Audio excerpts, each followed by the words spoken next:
Hello there, it's Mr. Jack with a message of encouragement. Doing this one from my living room. I haven't done one of these in quite a long time. Trying to post all this stuff on as much social media platforms as I can. So I'm out there in TikTok land. I'm going to try Instagram next. So we'll see how this all goes, basically. Do you feel it? Do you feel the coming holiday season coming upon us? For some people, I think the holiday season may have started with Halloween, but for me personally, it's kind of like somewhat slightly kind of fun in some ways, but I don't really care too much to celebrate death. And I don't want to be a bummer and bum anybody out about Halloween, but light's not supposed to have anything to do with darkness. And I think the closer you are to the light, the less inclination you have to join forces with that darkness, quite frankly. And when I say, are you feeling it? Like I said, I mean the coming holidays, Thanksgiving in a couple of days.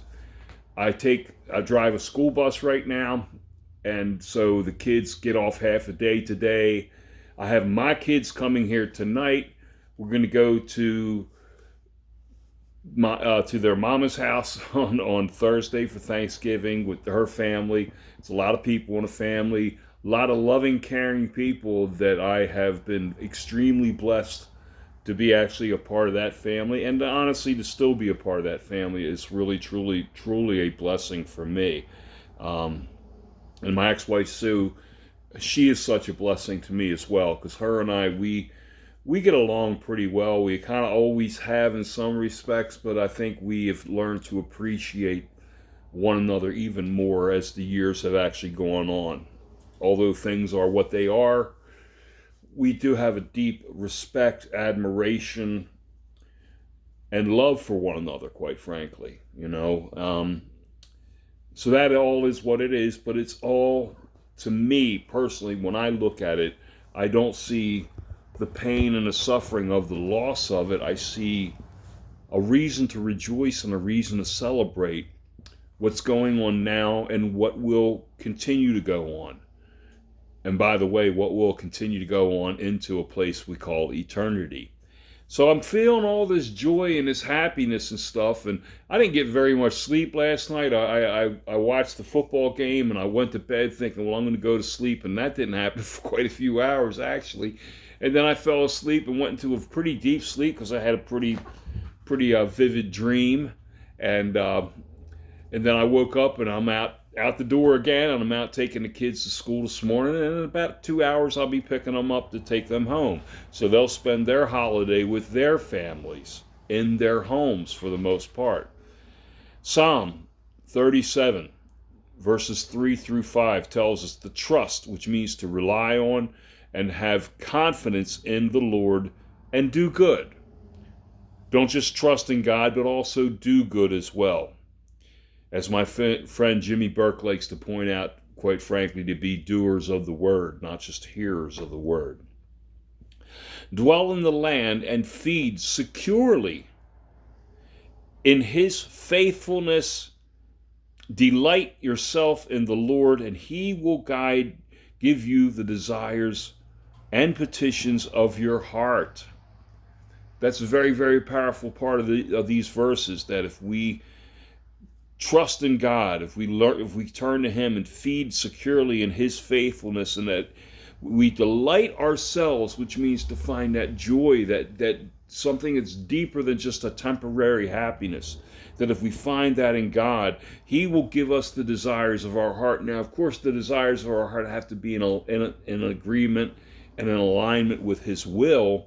If it's something that's outside of his will, and if a desire of our heart is evil, dark, he's not going to grant that, by the way. But anything that's good and everything that's good that he created, he wants us to be delighted in, which means to be delighted in him, because he's the source of all this stuff. You and I didn't create any of this. This all comes from God. Even the air that you and I are breathing right now, the lungs that take the air in, the whole bodily biological system that transports all that air to the brain so that I could talk and make some kind of sense out of what I'm saying, read and make sense out of what I'm reading, and all these things. All of this God is the source of all this. And these things, honestly, they give me a true sense of delight. Because like when I wake up in the morning, I'm not, oh, whoa, I got to get up and go to work, or I've got to face this burden today. I'm really, I've become like one of those kind of people that's not just happy, but joy filled. And it's kind of weird to me because I haven't always been like this. But the more time, like I said earlier, that you spend in the light, the less you want to do with the darkness. And that light is contagious, what it does to you, how it transforms you.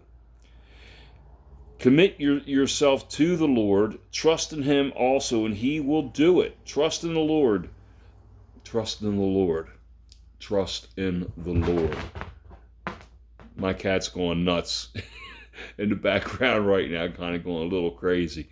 I delight in the cat too, by the way. But we have this holiday season of Thanksgiving coming upon us where we'll feast. We'll have celebration. We'll have a really, really good time. And I was thinking earlier about a couple of years ago, I was in Baltimore. It was in the fall. It was in September of that year. I also went to an Oriole game. And my friend Michael Lascola, if you're listening, Mike, hey, what's up, man? He's one of the best bass players, and just quite frankly, and I've met lots of really cool humans. He's a pretty cool human. He's one of the best people I've ever known as a friend as well. And we had a band that we played together in at the Marble Bar, for those of you that were familiar with that whole punk, new wave, original music scene that I was such a part of. And he played bass with that band. Him and I met, we had dinner at Costas Inn in Dundalk. And it was a Friday night, and there were a lot of people in there, of course, on a Friday night. And there was a big, big party of people to the left of where we were sitting, and they were loud, and they were like laughing and just having fun, and so filled with joy and just enjoying each other's company. There was a moment where I just like kind of looked over with this big smile on my face. And Michael looked at me and he said, I didn't know a Christian would be like this. I was like, huh? And I just said, they're just celebrating. They're having fun. They're enjoying themselves.